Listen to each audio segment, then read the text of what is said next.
recently, I put together a couple of videos from a Q&A that I did with Danny from Optimize My B&B, and it went down really well. You loved it, the comments and the messages that I got back.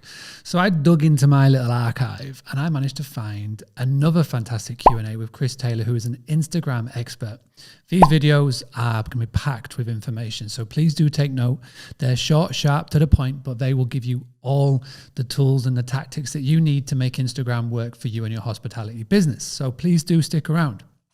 Before we get started, Uplisting are sponsoring this episode. Uplisting, fantastic PMS. They're guaranteed that you will never get a double booking. They are all about the direct bookings. They've recorded some really big numbers. They've got some fantastic people that I know quite well that rave about it. Shamil May down in Birmingham. We've got Ryan Luke, who's now using it up in Newcastle, Luke Holmes. So again, please do go check them out. Boostly.co.uk/uplisting, UPLISTING. And without further ado, let's get on with today's lesson. So can you please explain in most simplistic form what Instagram Reels is and why people should pay attention to it? Having a blast, gonna get it on the Boostly podcast. Boostly like Bruce Lee, cause it's so hard and the T is loose leaf. Making up those rhymes, don't write it, just do it loosely.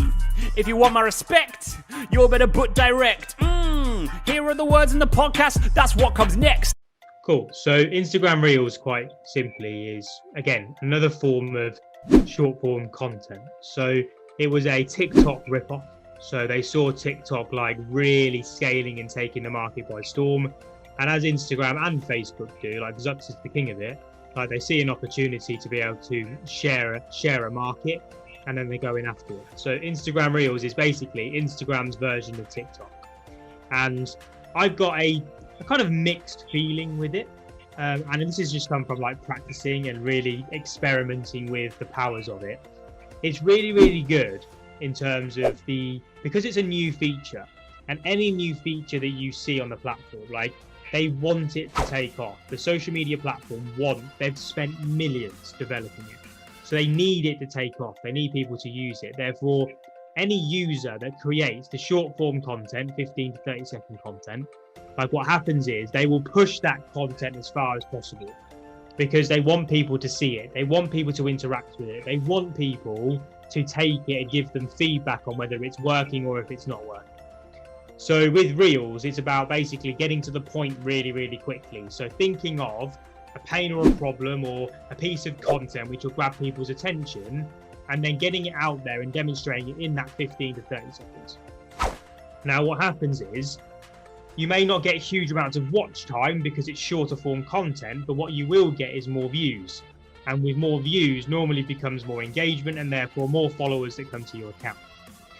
Now, with the way that the algorithm is working right now, obviously I don't know the ins and outs of the algorithm. I just know from testing that I've done with what's working and what's not working.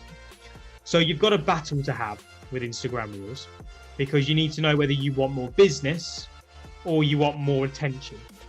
And they are different things because more attention is not actually going to be, it might mean more views, it might mean more impressions, it might mean more reach, but it doesn't actually mean that you're building the credibility up in the same way that a longer form video will. So with Instagram, we want to create specifically, and every social media platform to be fair, a well-balanced profile. So like with me, I normally create one reel a week, which just showcases me talking for 15 to 30 seconds, delivering like, I guess, an awareness generating piece of content and make people sit up and go, oh crap, that's quite interesting. And then that brings them to my profile where they get more credibility building content. So more stuff that demonstrates how good I am at what I do. And that would be the same thing for your stuff, right? So you leverage where you can get more impressions, more views and more reach by creating the short form content that the social media platform is encouraging you to create as it's a new feature. And then what you then need to do is make sure that when you generate the profile views, so people to come and check out your profile, that you then have in-depth credibility content that showcases how good you and your business are. A lot of people have one or the other, and actually it's having a well-rounded, balanced profile and using all the features, but in a most time-saving and efficient manner, because otherwise you can just find yourself getting into a mess doing all of your marketing instead of creating a system which works for you. Whoa, having a blast, gonna get it on the Bruce Lee podcast. Bruce Lee like Bruce Lee, cause it's so hard and the T is loose leaf. Making up those rhymes, don't write it, just do it loosely.